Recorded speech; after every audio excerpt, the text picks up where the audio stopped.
आपका एक बार फिर से स्वागत है। आज का ये ट्रांसमिशन का सेकंड वीडियो है। इस वीडियो के अंदर आज हम जानेंगे कि ट्रांसमिशन लाइन कितने प्रकार की होती है, उसे वोल्टेज और लंबाई के अकॉर्डिंग कैसे कैसे उसको वर्गीकृत किया गया है। तो चलिए शुरू करते हैं। सबसे पहले हम ये जानेंगे कि ट्रांसमिशन लाइन 3 प्रकार की होती है, उसकी लेंथ कितनी होती है और उसको कितने वोल्टेज के अकॉर्डिंग उसको वर्गीकृत किया गया है। तो मैंने इसको समझने के लिए बोर्ड में पहले मैंने इसको विस्तृत रूप से यहाँ पे लिखा। तो देखिए, सबसे पहले हम देखते हैं कि ट्रांसमिशन लाइन को किसके अकॉर्डिंग वर्गीकृत किया गया है। तो वर्गीकृत किया गया है वोल्टेज और लंबाई के अकॉर्डिंग, यानी कि वोल्टेज और लंबाई के अनुसार इसे 3 भागों में वर्गीकृत किया गया है। तो पहली जो ट्रांसमिशन लाइन है वो है शॉर्ट ट्रांसमिशन लाइन, यानी कि छोटी जो होती है लघु ट्रांसमिशन लाइन होती है। तो इस ट्रांसमिशन की क्या विशेषता होती है, देखिए 50 किलोमीटर मैक्सिमम इसे क्या कर सकता है, स्थापित किया जा सकता है, यानी कि 50 किलोमीटर तक इसकी रेंज होती है। इसके अलावा इसके अंदर अगर वोल्टेज की बात की जाए कि कितना वोल्ट इस ट्रांसमिशन लाइन के अंदर पारित किया जाता है, तो वो मैक्सिमम 20 केवी तक होता है, यानी कि 20 केवी मैक्सिमम इसके अंदर पारित किया जा सकता है। और 50 किलोमीटर मैक्सिमम इसकी क्या होती है, लेंथ होती है। इस ट्रांसमिशन लाइन के अंदर देखिए 3 प्रकार के पैरामीटर होते हैं, आर एल सी। तो इसके अंदर रेजिस्टेंस प्रेरकत्व तो इसके अंदर मिल जाएगा, लेकिन कैपेसिटेंस की इसके अंदर क्या होती है, अनुपस्थिति होती है, यानी कि कैपेसिटेंस इसके अंदर नहीं होता है। तो शॉर्ट ट्रांसमिशन लाइन के अंदर क्या होता है, आर एल सी, तो इसके अंदर आर एल तो इसके अंदर उपलब्ध होते हैं, लेकिन सी इसके अंदर क्या होता है, उपलब्ध नहीं होता है। तो इसके अंदर यहाँ से क्वेश्चन पुटअप होता है कि कौन सी ट्रांसमिशन लाइन के अंदर धारकत्व नहीं होता है, तो वो होता है शॉर्ट ट्रांसमिशन लाइन के अंदर। इसकी लेंथ कितनी होती है, इसकी लेंथ होती है मैक्सिमम 50 किलोमीटर इस पारेषण लाइन की लेंथ होती है। इसके अलावा ये कितना केवी मैक्सिमम तक इसके अंदर पारित की जाती है, तो वो होता है 20 केवी मैक्सिमम इसके अंदर वोल्टेज अपन पारित कर सकते हैं। अब बात करते हैं मीडियम ट्रांसमिशन लाइन के बारे में। मीडियम ट्रांसमिशन लाइन क्या होती है, देखिए शॉर्ट ट्रांसमिशन लाइन से कुछ बढ़कर होती है ये। तो मीडियम ट्रांसमिशन लाइन में क्या होता है कि इसकी लेंथ कितनी होती है, लेंथ होती है 50 किलोमीटर से 150 किलोमीटर तक इसकी क्या होती है, लेंथ होती है। यानी कि मीडियम ट्रांसमिशन लाइन जो होती है उसकी लेंथ 50 किलोमीटर से 150 किलोमीटर क्या होती है, इसकी लेंथ होती है। इसके अलावा देखिए यहाँ बोर्ड पे देख सकते हैं 50 किलोमीटर से 150 किलोमीटर इसकी क्या होती है, लेंथ होती है।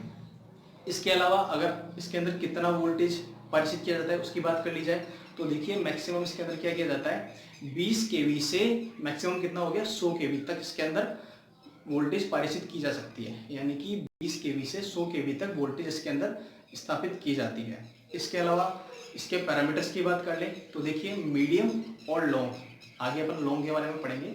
तो मीडियम और लॉन्ग ट्रांसमिशन लाइन के अंदर क्या होता है, पैरामीटर्स समान होते हैं, बस अंतर शॉर्ट ट्रांसमिशन लाइन के अंदर ही होता है। शॉर्ट ट्रांसमिशन में क्या होता है, सी नहीं होता है, जो मैंने आपको पहले बता चुका हूँ। तो इसके अंदर पैरामीटर्स की बात कर लेते हैं। देखिए पैरामीटर्स आर एल सी, तीनों पैरामीटर्स इस ट्रांसमिशन लाइन में अवेलेबल होते हैं, जबकि शॉर्ट ट्रांसमिशन लाइन के अंदर आर और एल तो अवेलेबल होते हैं, लेकिन सी अवेलेबल नहीं होता है। अब तीसरी जो ट्रांसमिशन लाइन है उसका नाम है long transmission line. Long transmission line, इस लाइन के अंदर क्या होता है, देखिए इसकी अगर लेंथ की बात कर ली कि कितनी लंबी होती है, तो लंबी होती है ये 150 किलोमीटर से जो अधिक की जो लाइन ट्रांसमिशन की स्थापित की जाती है वो होती है लॉन्ग ट्रांसमिशन लाइन।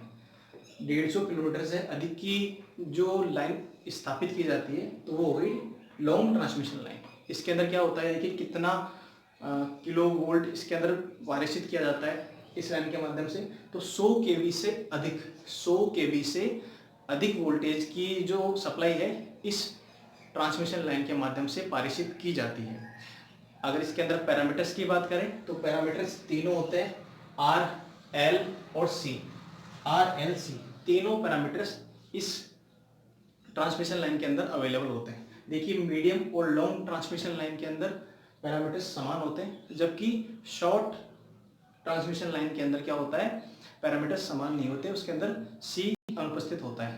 तो ये काफ़ी छोटा टॉपिक था, आई होप आपको ये समझ में आया होगा। लाइंस के बारे में, जो शिरोपरी लाइनें होती हैं उनका वर्गीकरण कैसे किया गया है, कितने कितने वोल्टेज उसके अंदर पारित किया जाता है। तो चलिए देखते हैं यहाँ पे। देखिए शिरोपरी जो लाइन होती है, ये जो खंभे होते हैं जहाँ ऊपर उस पर तार लगे हुए होते हैं, उसे अपन शिरोपरी लाइन कहते हैं। यानी सिर के ऊपर से जो लाइन जा रही है उसे शिरोपरी लाइन कहेंगे, ओवरहेड लाइंस। ठीक है, तो ये जो ओवरहेड लाइंस हैं ये दो प्रकार से क्या की जाती है, वर्गीकृत की जाती है। पहली होती है हॉरिजॉन्टल और दूसरी होती है वर्टिकल। हिंदी में कहें तो क्षैतिज, हॉरिजॉन्टल को क्षैतिज कहेंगे और वर्टिकल को कहेंगे ऊर्ध्वाधर। यानी कि ये स्थिति जो है इसे कहेंगे अपन वर्टिकल यानी कि ऊर्ध्वाधर, और ये स्थिति जो होगी इसे कहेंगे अपन हॉरिजॉन्टल यानी कि क्षैतिज अवस्था। तो ठीक है, अब देखिए इसके अंदर वोल्टेज के अकॉर्डिंग इसके अंदर कितना कितना वोल्टेज इनके अंदर दिया जाता है। देखिए कुछ इस प्रकार से पोल होते हैं, आपके घर के आसपास आपने देखे होंगे। इस प्रकार की जो पोल होते हैं, हॉरिजॉन्टल जो लाइन होती है ये अधिकतर आपने आपके घर के आसपास देखी होगी, ज़्यादातर यही होती है मोस्टली। तो देखिए हॉरिजॉन्टल जो लाइन होती है इसके अंदर क्या होता है, क्रॉस आर्म होता है, इसके ऊपर इंसुलेटर कसा हुआ होता है। क्रॉस आर्म को और केबल को मतलब अलग अलग स्थापित करने के लिए बीच में इंसुलेटर काम में लिया जाता है कि ये भिड़े नहीं। ठीक है, तो यहाँ पे ये जो वायर है ये क्षैतिज अवस्था में क्या किए जाते हैं, स्थापित किए जाते हैं। यानी कि क्षैतिज अवस्था के अंदर इसको स्थापित कर दिया। अब बात करते हैं वर्टिकल लाइन की। वर्टिकल लाइन में क्या होता है, देखिए वर्टिकल लाइन में एक के ऊपर एक वायर होता है, यानी कि कुछ इस प्रकार होते हैं। ये एक के ऊपर एक वायर यहाँ पे क्या होता है, स्थापित किया जाता है। एक के ऊपर एक होता है ये, इसे कहेंगे वर्टिकल लाइन। अब देखिए हॉरिजॉन्टल जो लाइन है ज़्यादातर इसी का यूज़ किया जाता है। वर्टिकल लाइन जो होती है इसका थोड़ा कम यूज़ किया जाता है। इसका यूज़ निम्न और मध्यम वोल्टेज की लाइनों में ही किया जाता है। यानी कि अगर वर्टिकल की बात करें, वर्टिकल लाइन की बात करें तो निम्न व मध्यम, निम्न व मध्यम जो लाइनें होती हैं उसमें वर्टिकल जो लाइनें होती हैं उसका इस्तेमाल किया जाता है। ठीक है, निम्न और मध्यम में ही काम में लेते हैं। ठीक है, तो निम्न कितना हो गया 250 वोल्टेज और मध्यम हो गया 650 वोल्टेज। यानी कि इस वर्टिकल लाइन का यूज निम्न व मध्यम प्रकार की जो लाइनें होती हैं उसी से ही क्या किया जाता है, वर्टिकल लाइन का इसमें यूज किया जाता है।